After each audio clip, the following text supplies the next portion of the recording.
नमस्ते दोस्तों। आप सभी का साधु श्री के एपिसोड नंबर 12 में स्वागत है। दोस्तों, सनातन धर्म में शरीर, मन और अध्यात्म की सबसे उत्कृष्ट अवस्था को पाने के लिए ब्रह्मचर्य का आचरण करने को कहा गया है। ब्रह्मचर्य के आचरण से आप यशस्वी, बलवान और ज्ञानवान बनते हैं। सत्य आपके मुख पर तेज की तरह चमकता है। लेकिन आज समाज में ब्रह्मचर्य को लेकर बहुत सारी भ्रांतियां फैल गई हैं। समाज में अविवाहित पुरुष या स्त्री को ही ब्रह्मचारी पुरुष या स्त्री माना जाने लगा है। हम विवेकानंद, दयानंद, सरस्वती और अन्य महापुरुषों को इसलिए ब्रह्मचारी नहीं मानते कि वे ज्ञानी थे, बल्कि इसलिए मानते हैं क्योंकि वे अविवाहित थे। तो दोस्तों, इस एपिसोड में हम सुनी सुनाई बातों से हटकर हमारे शास्त्रों और ग्रंथों में ब्रह्मचर्य को लेकर क्या दिया गया है, इस पर चर्चा करेंगे और जानने की कोशिश करेंगे कि ब्रह्मचर्य क्या होता है, किसे करना है, कैसे करना है, क्यों करना है और इससे क्या लाभ होते हैं। तो दोस्तों, अगर आप चैनल पर नए हैं तो चैनल को तुरंत सब्सक्राइब कर लें, बेल आइकॉन को भी दबा लें, जिससे सबसे पहले और समय पर वीडियोस मिल जाए। दोस्तों, बिना किसी विलंब के वीडियो को शुरू करते हैं। दोस्तों, अगर ब्रह्मचर्य का शाब्दिक अर्थ देखा जाए तो ब्रह्म का मतलब होता है कि जो अनंत है, अनादि है, परम सत्य है, और चर्य का मतलब होता है आचरण करना। तो अगर परिभाषा देखी जाए तो वो सभी आचरण जो हमें ब्रह्म की तरफ ले जाते हैं, परम सत्य की तरफ ले जाते हैं, वो सभी ब्रह्मचर्य के अंतर्गत आते हैं। और ब्रह्मचर्य सनातन धर्म के सबसे प्योरेस्ट आचरण में आता है। और ये सभी लोगों के लिए नहीं है जिन्हें मेरी तरह यूट्यूब वीडियोस बनानी है या फिर दूसरों की तरह नॉर्मल जॉब, शादी आदि क्रियाकलापों में जीवन व्यतीत करना है। उनके लिए ब्रह्मचर्य नहीं है। ब्रह्मचर्य उन्हीं के लिए है जिन्हें जीवन में सबसे उत्कृष्ट अवस्था में पहुंचना है और स्वयं ब्रह्म हो जाना है। दोस्तों, अगर देखा जाए तो प्रकृति में मनुष्य को जितनी भी चीजें हैं वो सभी ब्रह्मचर्य से बंधी हुई हैं। वो सभी ब्रह्म के नियम या फिर हम कह सकते हैं प्रकृति के नियम को मानती है। उनकी ब्रह्म के विरुद्ध या प्रकृति के विरुद्ध खुद की कोई सत्ता नहीं है। जैसे वो चलाई जाती हैं वैसे ही वो चलती हैं, चाहे पशु हो, पक्षी हो या वृक्ष हो। लेकिन मनुष्य ही एक ऐसा जीव है जो ब्रह्म के विरुद्ध जा सकता है। इसलिए वो सभी आचरण, वो सभी कर्म जो ब्रह्म की तरफ ले जाते हैं, सत्य की तरफ ले जाते हैं, प्रकृति की तरफ ले जाते हैं, वो सभी ब्रह्मचर्य में आते हैं। अब इस ब्रह्मचर्य के आचरण में बहुत सारे ऐसे कर्म होते हैं जो ब्रह्मचारी को करने होते हैं। इनमें सबसे पहले आती है अहिंसा। मतलब जब आप शक्तिशाली हों और फिर भी किसी पर हिंसा न करें और किसी को कष्ट न पहुंचाएं, तो आप परम शक्तिशाली बन जाते हैं। जैसे अभी मान लीजिए हमारा भारत देश है, बहुत शक्तिशाली देश है, और इसी शक्ति का प्रयोग करके वो नेपाल और भूटान को हथिया ले, वहां के लोगों पर दुराचार करे, तो इस शक्ति का कोई प्रयोजन नहीं है। तो सनातन धर्म में ये माना गया है कि जब आप शक्तिशाली हों तो अपनी शक्ति का प्रयोग या तो अपने बराबर से या फिर अपने बराबर से कोई ऊपर है तो उस पर ही करें, उसी दुश्मन पर करें, उसका अनायास प्रयोग न करें। और दूसरा दृष्टिकोण ये है कि जब आप शक्ति का प्रयोग करके किसी पर हिंसा करते हैं तो आप कर्म के बंधन में फंस जाते हैं, और ये जो सांसारिक बाधा उत्पन्न होती है ये आपके ब्रह्मचर्य के मार्ग को बाधित करती है। इसलिए अहिंसा को सबसे ऊपर रखा गया है। और इसी सूची में फिर आगे बोला गया है कि सत्य बोलना चाहिए, हमेशा सत्य का समर्थन करना चाहिए। उसके बाद ध्यान करना चाहिए, ज्ञानार्जन करना चाहिए, नशे से दूर रहना चाहिए, और केवल यौन सुख के लिए जो संभोग किया जाता है उससे भी दूर रहना चाहिए। तो बहुत सारे ऐसे काम हैं जो ब्रह्मचर्य के आचरण की सूची में दिए गए हैं। अब ये कहाँ दिए गए हैं, किन शास्त्रों में दिए गए हैं, किन ग्रंथों में दिए गए हैं, ये मैं आपके समक्ष प्रस्तुत करूंगा। लेकिन उससे पहले एक बात समझना बहुत जरूरी है। वो ये कि ऐसा क्या कारण रहा है, ऐसी कौन सी बातें हो गई हैं, या हमने कौन से श्लोक लिए हैं या उनका गलत इंटरप्रिटेशन कर लिया है, जिससे आज हमें ये लगता है कि ब्रह्मचर्य केवल और केवल यौन सुख के लिए जो किया गया संभोग है उससे दूर रहने के ही आचरण को माना जाने लगा है। तो ये पहले देख लेते हैं। दोस्तों, पतंजलि जी के योग सूत्र में 2 सूत्र ऐसे आते हैं जो ब्रह्मचर्य के संदर्भ में सबसे ज्यादा प्रयोग में लाए जाते हैं। पहला सूत्र है दूसरे अध्याय में तीसरा सूत्र, जो बोलता है कि अहिंसा, सत्य, अस्तेय, ब्रह्मचर्य, अपरिग्रह यम। और दूसरा सूत्र भी इसी अध्याय में आता है। सूत्र है कि ब्रह्मचर्य प्रतिष्ठायाम वीर्य लाभ। अब दोस्तों, पहले के सूत्र में पतंजलि जी ने 5 यम के बारे में बताया है। यम वो कर्म होते हैं जो हमें नहीं करना है। जैसे उन्होंने बताया कि हमें हिंसा नहीं करनी है, हमें असत्य नहीं बोलना है, हमें चोरी नहीं करनी है। फिर उन्होंने हमें बताया कि हमें अपनी इंद्रियों को वश में रखना है, मतलब ब्रह्मचर्य के बारे में बताया है। और उसके बाद 5वां बताया है कि हमें किसी भी का संग्रह नहीं करना है, मतलब अपरिग्रह। तो दोस्तों, यहाँ पर क्या हुआ है कि यहाँ पर ब्रह्मचर्य को सत्य, अहिंसा और अस्तेय के साथ अलग से रखा गया है। इसलिए हमें लगने लगता है कि ये कोई अलग है, और फिर हम इसका अर्थ निकाल लेते हैं कि अपने गुप्तांगों को या फिर गुप्त इंद्रियों को वश में रखने को ब्रह्मचर्य माना जाता है। लेकिन अगर आप व्यास जी का भाष्य देखें, जो उन्होंने टीका की है पतंजलि जी के योग सूत्र में, तो उन्होंने जो ब्रह्मचर्य है, जो ब्रह्मचर्य यम है, उसके लिए स्पेशली संयम का प्रयोग किया है। संवत्सर को अगर आप यम में, तो संयम बना है।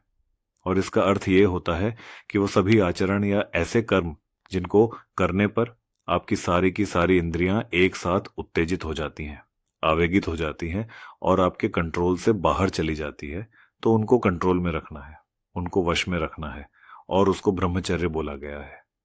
ऐसा नहीं बोला गया है कि केवल गुप्त इंद्रिय। ये बोला गया है कि कोई भी ऐसा कर्म है जिसमें सारी की सारी इंद्रियां एक साथ आपके कंट्रोल के बाहर जा रही हों, तो उनको रोकना ही ब्रह्मचर्य का पालन करना है। और उनमें से एक यौन भी है। अब दोस्तों, जो सत्य, अस्तेय और अपरिग्रह और ये जो है अहिंसा है, ये हमें लगने लगा है कि ब्रह्मचर्य से अलग है। लेकिन अगर आप छांदोग्य उपनिषद के 8वें अध्याय के 5वें खंड को देखेंगे, तो पूरा का पूरा जो चैप्टर है, पूरा का पूरा अध्याय है, वो ब्रह्मचर्य पर ही है। पर बताया गया है कि सत्य बोलना, मनन करना, यज्ञ करना, त्याग करना, वन में अपना जीवन काटना, सन्यासी की तरह ईश्वर की भक्ति करना, ये सभी ब्रह्मचर्य के ही अंतर्गत आते हैं, क्योंकि ये सभी आपको ब्रह्म की तरफ ले जाते हैं।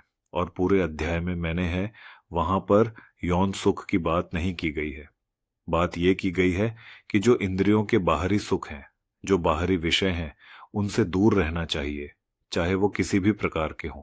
अब दोस्तों, जो दूसरा योग सूत्र है, जो कि इसी अध्याय का सूत्र है कि ब्रह्मचर्य प्रतिष्ठायाम वीर्य लाभ, तो अक्सर इसका हम क्या अर्थ निकाल लेते हैं कि ब्रह्मचर्य की जब सिद्धि होती है तो वीर्य का लाभ होता है।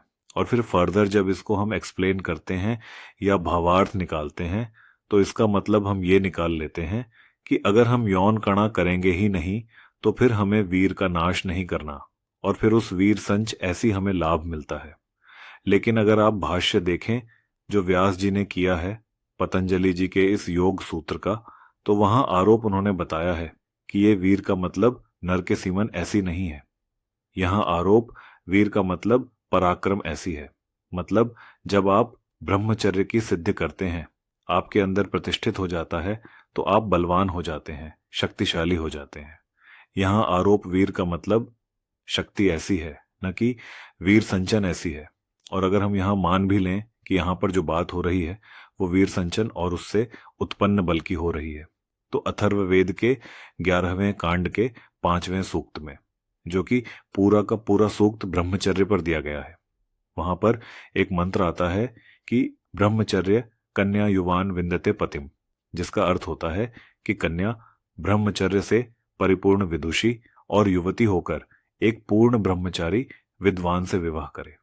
हम देख सकते हैं कि ब्रह्मचर्य केवल पुरुष और बालकों के लिए ही नहीं है, ब्रह्मचर्य महिलाओं और बालिकाओं के लिए भी है। तो अगर हम उस सूत्र को देखें जहां पर बोला गया है कि ब्रह्मचर्य प्रतिष्ठायाम वीर्य लाभ, तो वहां पर वीर्य का अर्थ सीम से करना, नर के सीम से करना उचित नहीं है, क्योंकि वहां पर जो वीर्य का अर्थ है वो बालिकाओं के लिए भी है, और इसलिए वहां पर वीर्य का अर्थ शक्ति और तेज से करना चाहिए। दोस्तों, अब अथर्ववेद के इसी 11वें कांड में जो 5वां सूक्त है, जो कि पूरा का पूरा ब्रह्मचर्य पर दिया गया है, इसमें ब्रह्मचर्य आश्रम कैसा होता है और उसमें जो ब्रह्मचर्य के नियम होते हैं वो कैसे होते हैं, पूरा बताया गया है 26 मंत्रों में। तो इसमें से जो मुख्य तथ्य हैं वो मैं आपके समक्ष प्रस्तुत कर देता हूं। आपको समय मिलेगा तो आप जरूर दोस्तों, जो पहला तथ्य निकल के आता है उसमें चौथे मंत्र में बताया गया है कि हमें लगता है कि ब्रह्मचर्य जो है वो केवल सुखों का त्याग है, इंद्रियों को वश में करके, लेकिन ब्रह्मचर्य उससे भी है। चौथे मंत्र में बताया गया है कि एक ब्रह्मचारी को पृथ्वी का ज्ञान और जो हमारा सौर मंडल है उसका ज्ञान, और सौर मंडल के आगे भी जो है उसका ज्ञान होना चाहिए। इसलिए जब उपनयन संस्कार के बाद जब कोई शिष्य जाता था गुरुकुल में, तो वहां पर उसको एस्ट्रोनॉमी सिखाई जाती थी, क्योंकि ये ब्रह्मचर्य का एक हिस्सा है कि आपको पृथ्वी के बारे में ज्ञान होना चाहिए, हमारे सौर मंडल के बारे में, सूर्य के बारे में ज्ञान होना चाहिए, और उसके आगे भी हमें ज्ञान होना चाहिए। तो ज्ञान परंपरा में ब्रह्मचर्य का हिस्सा है। अब हमें लगता है कि एक ब्रह्मचारी विवाह नहीं कर सकता, तो इसी सूक्त में छठे मंत्र में बोला गया है कि एक ब्रह्मचारी अपने ज्ञान से प्रकाशित होकर एक आकर्षक व्यक्तित्व के साथ गृहस्थ आश्रम में प्रवेश करता है, और उसके बाद सत्य और ज्ञान का क्या मूल्य है और उसका क्या प्रयोग है उसकी घोषणा करता है। तो मतलब जो शुरू के 20-25 साल ब्रह्मचर्य आश्रम में हम ब्रह्मचारी का जीवन बिताते हैं, ज्ञान का अर्जन करते हैं, गुरु के साथ रहते हैं, तो उस ज्ञान के प्रकाश से हम एक नए युवक की तरह बनते हैं। तो उसके बाद हमारे पास दो ऑप्शन होते हैं कि हम एक ब्रह्मचारिणी कन्या से विवाह करके गृहस्थ आश्रम में प्रवेश करें, या फिर हम आजीवन ब्रह्मचर्य का पालन करें। तो ये दोनों ऑप्शन होते हैं। ऐसा नहीं है कि एक ब्रह्मचारी विवाहित नहीं हो सकता है, बस ये बताया गया है कि विवाह पर अगर आपको ब्रह्मचर्य का आगे भी पालन करना है तो आपको केवल प्रजनन के लिए ही यौन संबंध बनाने चाहिए, उसके अलावा नहीं बनाने चाहिए। और दोस्तों, हमारे शास्त्रों में ऐसे भी उदाहरण देखे गए हैं जहां पर गृहस्थ आश्रम में जाने के बाद भी बहुत से लोगों ने ब्रह्मचर्य का पालन फिर से शुरू कर दिया। आप अगर छांदोगी उपनिषद के 5वें अध्याय के 11वें खंड को देखेंगे तो वहां पर आर्षि कक्के के पास बहुत से ऐसे गृहस्थ आश्रम के लोग थे जो दोबारा ब्रह्म ज्ञान की प्राप्ति करने के लिए ब्रह्मचारी बन गए थे। और दोस्तों, ब्रह्मचर्य के आचरण से आपकी आयु है, उम्र है, आप दीर्घायु होते हैं। अथर्ववेद के उसी 11वें कांड के 5वें सूक्त में 19वां मंत्र अगर आप देखें तो वहां पर बताया गया है कि अगर आप ब्रह्मचर्य का आचरण करते हैं और इंद्रियों को वश में रखते हैं तो आप आकस्मिक मृत्यु से बचकर दीर्घायु होते हैं। तो दोस्तों, ब्रह्मचर्य ब्रह्म यानी कि परम सत्य की ओर अग्रसर करने वाले सभी आचरणों को कहते हैं, जिसका व्यभिचार या फिर जो हमारे इंद्रियों के बाहरी सुख है उनका निषेध एकमात्र अंग है। उसको पूरा का पूरा ब्रह्मचर्य से देना उचित नहीं है, लेकिन महत्वपूर्ण अंग है जो सेलिबेसी का कॉन्सेप्ट है कि कम से कम हमें अपने वीर का नाश करना चाहिए, या फिर कम से कम हमें यौन संबंध बनाने चाहिए, केवल प्रजनन के लिए बनाना चाहिए। ऐसा क्यों कहा जाता है सनातन धर्म में, या ऐसी फिलॉसफी क्यों है, इस पर हम एक विस्तृत चर्चा कर सकते हैं, एक नई वीडियो ला सकते हैं। तो मैं कोशिश करूंगा कि इस विषय पर भी एक नई वीडियो लाई जाए और समझने की कोशिश की जाए कि क्यों इन चीजों से दूर रहने को बोला जाता है। दोस्तों, अब मैं यहीं इस वीडियो को विराम दूंगा। आशा करता हूं कि आप सभी लोगों को ब्रह्मचर्य क्या होता है और जो ब्रह्मचर्य का वास्तविक अर्थ है वो समझ में आ गया होगा। आपकी भ्रांतियां दूर हुई होंगी। अगर आपको ये वीडियो पसंद आई है तो अपने परिवारजनों में और दोस्तों में जरूर शेयर करें, और अगर चैनल को सब्सक्राइब नहीं किया है तो कर लें, क्योंकि हम लोग हर हफ्ते इसी तरह की वीडियोस लेके आते रहते हैं। दोस्तों, अब मैं यहीं पर विराम लूंगा। अब मैं मिलूंगा एक नए विषय के साथ अपनी नई वीडियो में। तब तक के लिए जय श्री राम।